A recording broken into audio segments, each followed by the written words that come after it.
एक दिवसीय धरना में सिविल सेक्रेटेरिएट के बाहर बैठे मेरे लिए आदरणीय मेरे वरिष्ठ कलीग्स, मेरे साथी और भारतीय जनता पार्टी की शक्ति, सारा विधायक दल, मेरे से पूर्व वक्ताओं ने आज के इस धरना की पूरी भूमिका स्पष्ट कर दी। आज का धरना शुद्ध रूप से प्योरली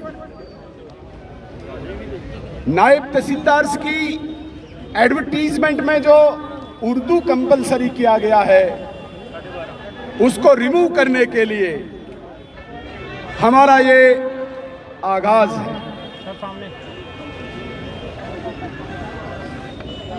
हमें कोई शौक नहीं कि हम धरना दें, हमें कोई आदत नहीं है कि हम सड़कों पे बैठ के चिल्लाएं, लेकिन मजबूरी भारतीय जनता पार्टी के विधायक दल को यहां पे बिठाने के लिए मजबूर हो गई। मेरे साथियों, भारतीय जनता पार्टी ने पूरी कोशिश की, पूरा प्रयास किया और एक अनुशासित सभ्य पार्टी के नाते जो हमने कदम उठाने चाहिए थे हमने उठाए। जो ही एडवर्टीजमेंट निकली तब से एक संवाद हमने सरकार के साथ शुरू किया। हालांकि हम विपक्ष में हैं,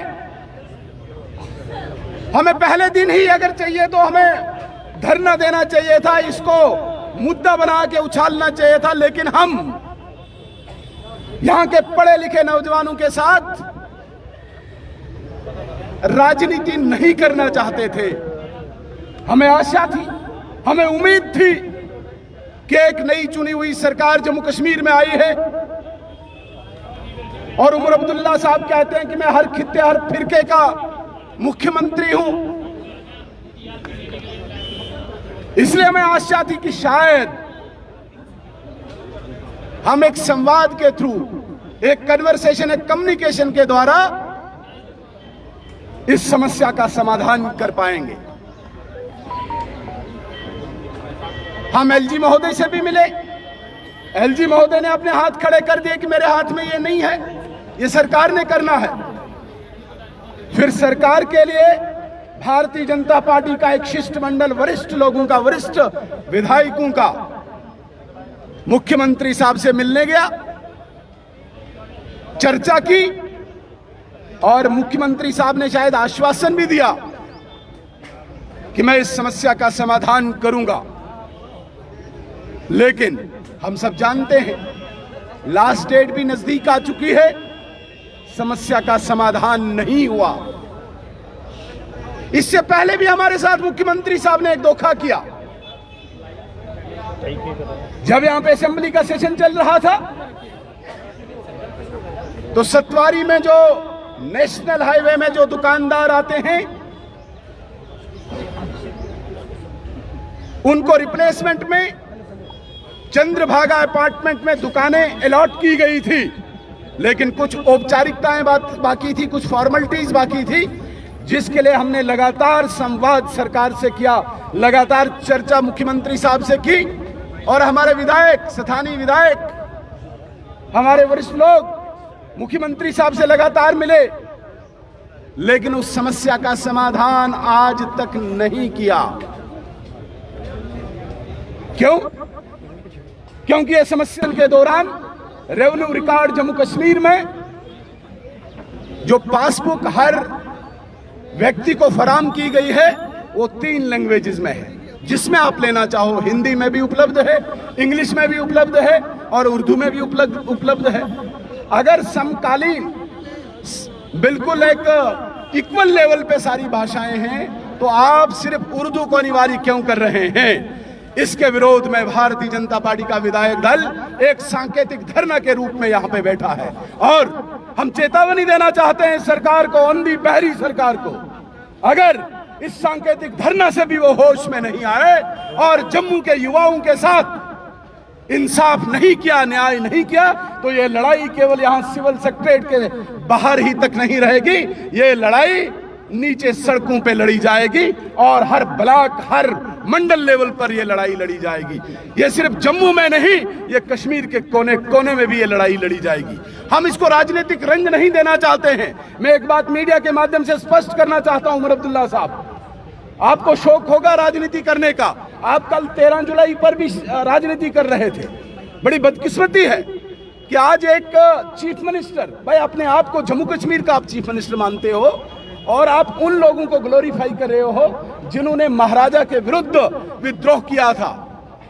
आज उस पर आप राजनीति कर रहे हो। आज आपका ट्वीट सुबह सुबह आया, आज आप पत्रकारों पर तंज कस रहे हो। आपने देखा होगा, पढ़ा होगा, मुख्यमंत्री साहब को खूब टाइम है, लोगों की समस्याओं के लिए टाइम नहीं है, लेकिन ट्वीट करने के लिए उनके पास खूब टाइम है। और वो कहते हैं कि भाई मीडिया मुझे तवज्जो नहीं दे रहा है, खासकर अखबार वाले तो बिल्कुल तवज्जो नहीं दे रहे। अब एक स्टेट का चीफ मिनिस्टर जिसके पास पब्लिक रिलेशन का डिपार्टमेंट है, जिसके पास इंफॉर्मेशन का डिपार्टमेंट है, वो ये कहे कि मुझे मीडिया वाले तवज्जो नहीं दे रहे हैं। उमर अब्दुल्ला साहब, आपको इंट्रोस्पेक्शन करना पड़ेगा कि आपको तवज्जो क्यों नहीं दे रहे हैं मीडिया वाले। क्यों? क्योंकि लोग आपसे नाराज हैं। अब लोग भी आपको तवज्जो नहीं दे रहे हैं, इसलिए शायद मीडिया ने भी तवज्जो देना छोड़ दिया है। और जब मीडिया वाले आपके पास जाते हैं कोई समस्या लेके, तब आप कहते हैं कि मेरे पास पावर नहीं है। अरे आपके पास पावर नहीं तो हम यहां पे क्यों बैठते? हम तो आपसे ही गुहार लगा रहे हैं। हम तो, आपके पास ये ताकत है, आपके पास ये शक्ति है, इसीलिए हमारा एक इतना सीनियर एमएलए का शिष्टमंडल आपसे मिला। आपके पास ताकत है, आपके पास सरकार है, इसीलिए हम यहां पे बैठे हैं, यहां से चला रहे हैं। सारी ताकत आपके पास है, लेकिन ये कहां का न्याय है?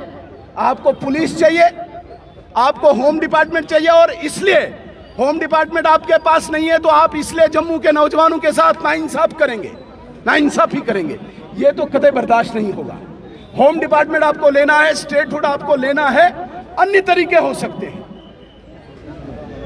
यहां के नौजवानों के हक को कुचल के नहीं लिया जा सकता है। यहां के दुकानदारों को, केवल 8-10 दुकानदार हैं, गरीब दुकानदार हैं, उनके अधिकारों को कुचल के आपको स्टेटहुड नहीं मिलेगा। आपको गलतफहमी है। जितना आप इस प्रकार की ये गतिविधियां करते रहेंगे, उतना ये स्टेटहुड दूर चलता जाएगा।